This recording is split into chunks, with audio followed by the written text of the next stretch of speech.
안녕하세요. 11월 19일 큐티 가이드 시작하도록 하겠습니다. 1번입니다. 여호와께서 자기의 거룩함을 두고 맹세하신 것이 무엇입니까? 1절에서 3절까지 읽어보겠습니다. 사마리아 산에 있는 바산의 암소들아 이 말을 들으라. 너희는 힘없는 자를 학대하며 가난한 자를 압제하며 가장에게 이르기를 술을 가져다가 우리로 마시게 하라 하는도다. 주 여호와께서 자기의 거룩함을 두고 맹세하시되 때가 너희에게 이를지라. 사람이 갈고리로 너희를 끌어가며 낚시로 너희의 남은 자들도 그러하리라. 너희가 성 무너진 데를 통하여 각기 앞으로 바로 나아가서 하스몬에 던져지리라. 여호와의 말씀이니라. 아모스는 계속해서 이스라엘 백성들의 죄를 지적하는데요. 오늘은 사치와 향락에 빠져있던 상류층 여인들에게 초점을 맞추고 있습니다. 바산의 소들이 마음껏 풀을 뜯고 여유롭게 초원을 거니는 것처럼 사마리아 상류층 여인들이 자기가 할 수 있는 한 최대한의 풍류를 즐기고 있다는 거예요. 바산은 이스라엘 북쪽에 위치한 곳이었는데요. 특별히 소고기가 유명했다고 합니다. 지금 아모스는요, 이스라엘 상류층 여인들을 바산의 암소라 표현하면서 그들을 최대한 모욕적인 대상으로 묘사하고 있는 거예요. 이들은 가난한 자를 압제했고요. 불쌍한 자들을 짓눌렀고 남편에게 술을 가져오라 강요를 했습니다. 이 말은요, 지금 이 여인들이 즐기고 있는 풍요는요, 남편의 권력을 이용해서 모은 약자들의 눈물과 고통이었다는 거예요. 그래서 하나님은요, 당신의 거룩함을 두고 이렇게 맹세하십니다. 때가 너희에게 이를지라. 어떤 때일까요? 마치 물고기가 낚시바늘에 걸린 것처럼 하나님의 심판의 낚시바늘에 걸려 기나긴 포로의 길을 걷게 된다는 그런 말씀이에요. 이 이야기를 그림으로 그려보면 참 재밌을 것 같습니다. 항상 누군가에게 섬김을 받고 그리고 거드름을 피우던 상류층 사람들이요, 이제는 입에 낚시바늘이 끼워진 채 배 위로 올려오는 그 물고기처럼 참 처참하고도 힘없고 연약한 모습으로 타국으로 끌려가게 된다는 그런 말씀이죠. 2번입니다. 북이스라엘의 위선적인 종교 행위는 어떠했습니까? 4절 5절입니다.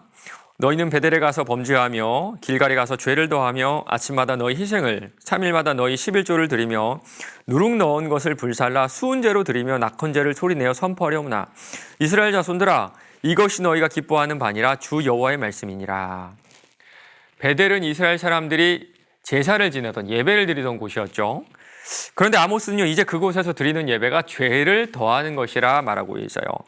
게다가 11조를 3일마다 드리고요. 그리고 누룩 섞은 빵으로 감사 제사를 드려도 아무런 소용이 없다, 이렇게 조롱하고 있는 겁니다. 사실 누룩 섞은 빵으로 수은제, 그러니까 감사제를 드린다는 것은요, 자발적으로 하나님께 화목 제사를 드린다는 것을 의미합니다. 그런데 의무가 아니라 자발적으로 드리는 이 예물도 더 이상 아무런 소용도 없다는 것을 의미해요. 왜 그럴까요?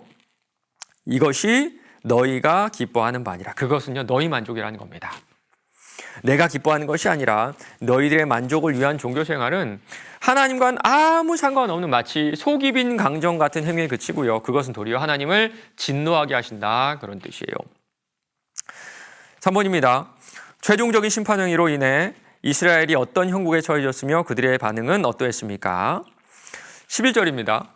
내가 너희 중에 성을 무너뜨리기를 하나님인 내가 소돔과 고모라를 무너뜨림 같이 하였으므로 너희가 불 붙는 가운데에서 빼낸 나무 조각같이 되었으나 너희가 내게로 돌아오지 아니하였느니라. 여호와의 말씀이니라.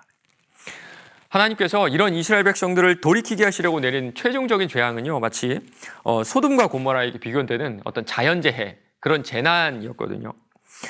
학자들은 이것이 아마 지진이 아니었을까라고 추측을 합니다. 모닥불을 이렇게 피웠을 때 불 붙은 나무를 빼잖아요. 그럼 얼마 지나지 않으면 이렇게 툭 부러지더라고요.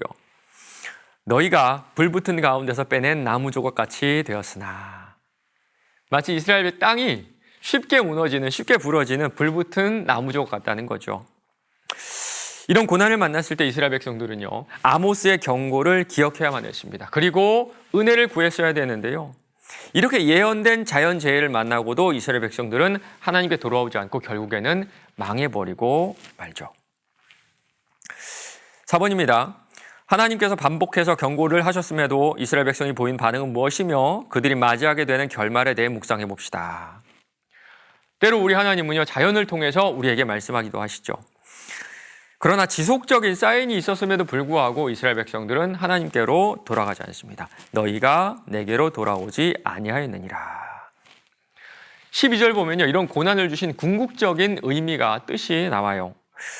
그러므로 이스라엘아, 내가 이와 같이 내게 행하리라. 내가 이것을 내게 행하리니 이스라엘아, 내 하나님 만나기를 준비하라. 고난은요, 하나님의 음성을 크게 듣는 확성기라고도 하죠. 이때 우리는요, 주님 만날 준비를 해야 돼요. 고난 가운데 세밀하게 말씀하시는 그 음성을 들어야 우리가 겪는 고난의 의미를 우리가 알게 되고 그 의미를 찾게 되는 겁니다. 그러나 이스라엘 백성들은요, 그 음성을 듣지 못하고 결국에는 돌아오지 못할 강을 건너버리고 말아요. 마지막 5번입니다. 나는 죄에 대한 진실된 회개 없이 종교 행위를 지속하고 있지는 않습니까? 하나님 앞에서 마음을 찢어야 할 부분은 무엇인지 생각해 봅시다. 참새 한 마리가 하늘에서 땅에 떨어지는 것도 하나님의 뜻 안에 있다고 성경에서 말하고 있습니다. 그러면 우리 인생 가운데 일어난 일 가운데 단 하나도 우연히 어쩔 수 없이 일어난 일은 하나도 없다는 거예요. 이렇게 우리는요, 모든 일에 영적으로 반응해야 됩니다. 사랑하는 성도 여러분, 현재 여러분의 삶에 어떤 일이 일어나고 있나요?